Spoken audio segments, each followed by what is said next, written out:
So hello screen के उधर के प्राणियों, welcome back to the tech army studies. पहला लेक्चर आपने अटेंड मेरे हिसाब से कर लिया होगा। अगर नहीं किया तो ज़रूर कर लेना, क्योंकि इसके बगैर आपको आगे का समझ नहीं आएगा। तो लेक्चर नंबर 2 में आपका स्वागत है। सबसे पहले ह्यूमन हेल्थ एंड डिसीज़ में हम लेक्चर 2 में पढ़ेंगे कि वेक्टर क्या होता है। Vector vector carrier of pathogen होता है। पैथोजन माने कि जो बीमारी कोज करते हैं, कि हाँ बैक्टीरिया हो गया, वायरस हो गया, वो पैथोजन है। तो वेक्टर कौन वो उठाता है पैथोजन को? कौन क्या? मच्छर वगैरह। मच्छर आता है, बैक्टीरिया हमारे शरीर में भरता है, तो वो वेक्टर हो गया। पैथोजन तो आप समझ ही गए होंगे। होस्ट, कि जिस पर वो पैथोजन लिव करता है, अपनी ज़िंदगी गुजारता है और अपने आप को मल्टीप्लाई करता है, अपनी संख्या को बढ़ाता है, तो वो हो गया होस्ट। जैसे कि ह्यूमन, पिग एग्जाम्पल के तौर पे ले सकते हैं। आगे explain the examples of bacterial disease. Bacterial disease आपने प्रीवियस क्लास में पढ़ा होगा। बैक्टीरियल डिसीज कौन कोस करता है? बैक्टीरिया। तो बैक्टीरिया कौन सा डिसीज को कोस करता था? टाइफाइड और निमोनिया। यहाँ हम एनसीईआरटी के अकॉर्डिंग दो पढ़ेंगे। टाइफाइड। टाइफाइड क्या होता है? टाइफाइड के बारे में एक बड़ी मशहूर कहानी है जो एनसीईआरटी में भी लिखी हुई है। एक मैरी मेलोन नाम का एक कुक था, उसने वो जो था टाइफाइड का कैरियर था, वेक्टर था। वो कंटामिनेटेड थिंग्स यूज़ करता था अपने को खाना बनाने के लिए रेस्टोरेंट में, और वो वही खाना लोगों को खिलाता था, जिसके कारण बड़ी जनसंख्या में लोगों को टाइफाइड हो गया। तो टाइफाइड मैरी नाम के ये घटना मशहूर हो गई। तो फिर टाइफाइड का कॉजेटिव एजेंट पैथोजन कौन है? Salmonella typhi. टाइफाइड का टाइफाई, सैल्मोनेला टाइफाई। तो टाइफाइड में आपका क्या दुखता है? पेट ही दुखता है, ज़्यादातर पेट ही दुखता है। तो लोकेशन क्या उसकी होगी? Small intestine. तो मोड ऑफ ट्रांसमिशन, कि इसको कौन ट्रांसमिशन करता है? तो कंटामिनेटेड फूड एंड वाटर से ये फैलता है।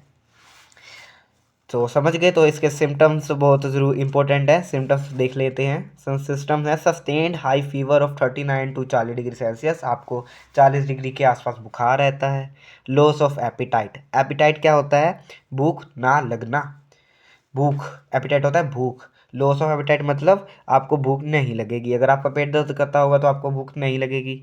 जो पेट नहीं लगे तो आपको वीकनेस हो जाएगा, वेट लॉस हो जाएगा, और आपको फीवर की वजह से थोड़ा थोड़ा सिर में दर्द, ज़्यादातर स्टोमक पेन रहेगा, और उल्टी वगैरह भी आ सकती है। टाइफाइड जो है, कई केसों में देखा गया कि टाइफाइड के कारण डेथ भी हो सकती है। वो कैसे? क्योंकि जो हमारी इंटेस्टाइन होती है ना, ये बैक्टीरिया उसमें छोटे छोटे होल्स कर देते हैं, छेद कर देते हैं, जिसके कारण डेथ भी हो सकती है। तो हम आई होप आपको टाइफाइड समझ लग गया होगा। तो सेकंड है इसकी बीमारी है निमोनिया। निमोनिया भी दोस्तों बैक्टीरिया से ही कोज होता है। तो इसका कोजेटिव एजेंट क्या है? पैथोजन क्या है? Streptococcus pneumoniae and haemophilus influenzae. इन दोनों से कोज हो सकता है। मोड ऑफ ट्रांसमिशन, इसको कौन फैलाता है? ये इन्फेक्शस डिसीज़ है, कम्युनिकेबल डिसीज़ है, तो ये ड्रॉपलेट्स और शेयरिंग ऑफ इन्फेक्टेड पर्सन से फैल सकती है। सिम्टम्स क्या है?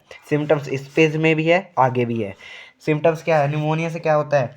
फीवर हो जाता है, सिर दुखने लगता है। निमोनिया से मेन क्या होता है कि निमोनिया से हमें जो हमारी लंग्स होती हैं वो प्रॉपरली एयर एक्सचेंज नहीं कर पाती, हम अच्छे से सांस नहीं ले पाते। तो इसकी लोकेशन एल्वियोली है, जो लंग्स की एल्वियोली होती है ना, वो है।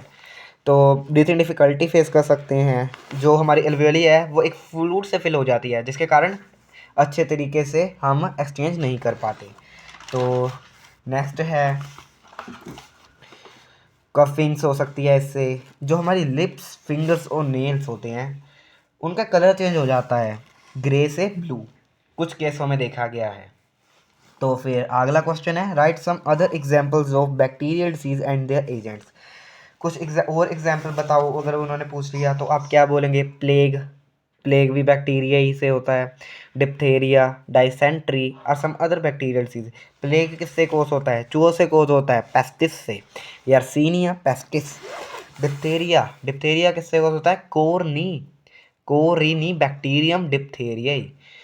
तो डायसेंट्री किससे कोज होता है? Shigella. Shigella is a common bacteria causing this. Give some other examples of viral disease and explain them briefly. So पहले हम किस डिसीज़ की बात की? पहले हमने की बैक्टीरिया से होने वाली डिसीज़ ही। अब हम किस डिसीज़ की बात कर रहे हैं? अब हम कर रहे हैं वायरस से होने वाली डिसीज़ ही। सो वायरस से कौन कौन सी डिसीज़ होती हैं? हमने वायरस से डिसीज़ प्रीवियस ईयर में पढ़ी थी कि कॉमन कोल्ड, चिकनगुनिया, डेंगू, ऐसी बीमारियां ये वायरस कोस करते हैं। तो कॉमन कोल्ड किससे होता है? राइनो वायरस से। नाम आसान है, आपको याद रहेगा, ये पेपर में ज़रूर आएगा, तो आप इसको ध्यान रखें। कॉमन कोल्ड किससे कोस होता है? राइनो वायरस से। और ये अपर रेस्पिरेटरी ट्रैक्ट को अफेक्ट करता है, पर हमारी लंग्स को नहीं। हवा तो एक्सचेंज हो रही है ना, नाक की वगैरह बंद हो रहा है, पर हवा तो एक्सचेंज हो रही है। मुंह से सांस तो ले सकते हैं, मुंह थोड़ी बंद होता है।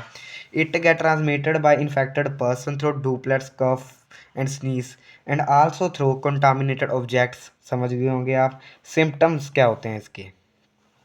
सिम्टम्स होते हैं हेड एक होता है, फीवर होता है, running nose, tiredness, sneezing, coughing, hoarseness. Hoarseness क्या होता है? गला दर्द करने लगता है। नेसल कंजेशन, नाक बंद हो जाती है। नेसल डिस्चार्ज, आपको स्नीजिंग होने लगती है ज़्यादातर। The symptoms usually last for 3 to 7 days। Common cold अगर आप दवाई भी ना लें तो ये 3 या 7 दिन, हफ्ता चलेगा, तब जाकर ठीक होगा। अगर आप दवाई भी ना लें तो ये 3 से 7 दिनों में ठीक हो जाता है usually. So second is dengue.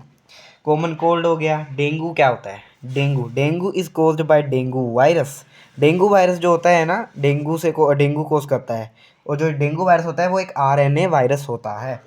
RNA virus को हम अरबो वायरस कहते हैं। अरबो वायरस क्यों कहते हैं आप पूछोगे? क्योंकि आर्थ्रोपोड। आर्थ्रोपोड कौन? मच्छर। मच्छर से ये जन्मा है, तो आर्थ्रोपोड। तो अरबो वायरस ऐसा नाम हो गया, ये आरएनए वायरस होता है। जो आपका चिकनगुनिया होता है ना, जिसको कहते हैं माता, वो भी डेंगू के समान ही होता है। तो उसमें ये सेम पॉइंट ही है। चिकनगुनिया वायरस कोस करता है। चिकनगुनिया वायरस भी एक आरएनए वायरस है और अरबो वायरस है। सो इनका जो ट्रांसमिशन होता है वो वेक्टर होता है, जैसे कि फीमेल एड मॉस्क्यूटो। फीमेल जो मॉस्क्यूटो होती है ना, वो आपको डेंगू कोस करती है और ये इन्फेक्टेड पर्सन को बाइट करती है, उससे आप पैथोजन वो कैरी करती है और आपके शरीर में पहुंचा देती है। So next question is classic dengue fever. Dengue 2 type के होते हैं, क्लासिक डेंगू फीवर और haemorrhagic dengue fever. Classic dengue fever simple होता है कि हाँ सिर दर्द होगा, हाई फीवर रहेगा, जॉइंट पेन, आर्थ्रोपोड यानी कि जॉइंट पेन होंगे, बॉडी पेन, नोसिया। नोसिया क्या होता है? चक्कर आना, ब्लर ब्लर दिखना, वॉमिटिंग होती है, पेन अराउंड आई बॉल होती है, लिम्फ नोड आपके जो होते हैं वो सूज जाते हैं, आपके ब्लड प्लेटलेट्स काउंट रिड्यूस हो जाता है, जिसके कारण आप अच्छे से चल फिर नहीं पाते, बड़े आप कमज़ोर से फील करते हो, रैशेज आ जाते हैं शरीर पर। वो क्लासिक डेंगू फीवर के इफ़ेक्ट्स हैं। सो एक होता है क्लासिक, एक मैंने बताया था हेमोरैगिक। इस डेंगू फीवर में आपके जो वेसल्स हैं वो रप्चर हो जाते हैं, ब्लड वेसल गेट रप्चर्स, और आपकी अंदर की ब्लीडिंग स्टार्ट हो जाती है। इसमें आपको बहुत तेज़ बुखार रहता है, तो आपको डॉक्टर को कंसल्ट जरूर करना चाहिए। सो नेक्स्ट क्वेश्चन होता है चिकनगुनिया। वायरल डिसीज में नेक्स्ट आता है चिकनगुनिया। चिकनगुनिया के बारे में क्या बताया था? ये भी एड्स मॉस्क्यूटो ही करती है, आरएनए वायरस होता है, अरबो वायरस होता है, और ये pathogen health infected to healthy. Symptoms देख लेते हैं इसके हम, सिम्टम्स ज़रूरी हैं। सिम्टम्स में आते हैं हेड एक, फीवर, जॉइंट पेन, रैशेस। तो हाँ, नेक्स्ट क्वेश्चन है give prevention of mosquito borne disease like chikungunya and dengue. इनसे बचा कैसे जा सकता है? सबसे पहले कि हाँ आपको मच्छर काटे ना, इसके लिए आप फुल स्लीव्स के बाजू वाले कपड़े पहनो, शरीर को ढक कर रखो, और स्टैगनेंट वाटर, साफ पानी को ढक कर रखो, गंदे पानी को अवॉइड करो। अगर आप खुले का पानी पियेंगे उसमें मॉस्क्यूटोस एग ले करेंगे और उससे भी आपको जो है वायरल डिसीज़ हो सकते हैं। सो आप जो आपके आसपास तालाब होता है ना, उसमें भी वो मच्छर जो होते हैं वो एग ले करते हैं, जिसके कारण आपको डेंगू हो सकता है। तो उसमें आप कैरोसिन ऑयल स्प्रेड कर सकते हो। जहाँ एक गैम्बूसिया फ़िश होती है, एक ख़ास टाइप की फ़िश होती है जो लार्वा होता है ना मच्छर का, जहाँ एग्स होते हैं, उसके ऊपर फीड होती है, वो खाती है, तो वो डेंगू को फैलने नहीं देती और उनकी ब्रीडिंग को रोकती है। So thank you, I think you all will understand the viral disease. Thanks for attending the lecture. Bye bye.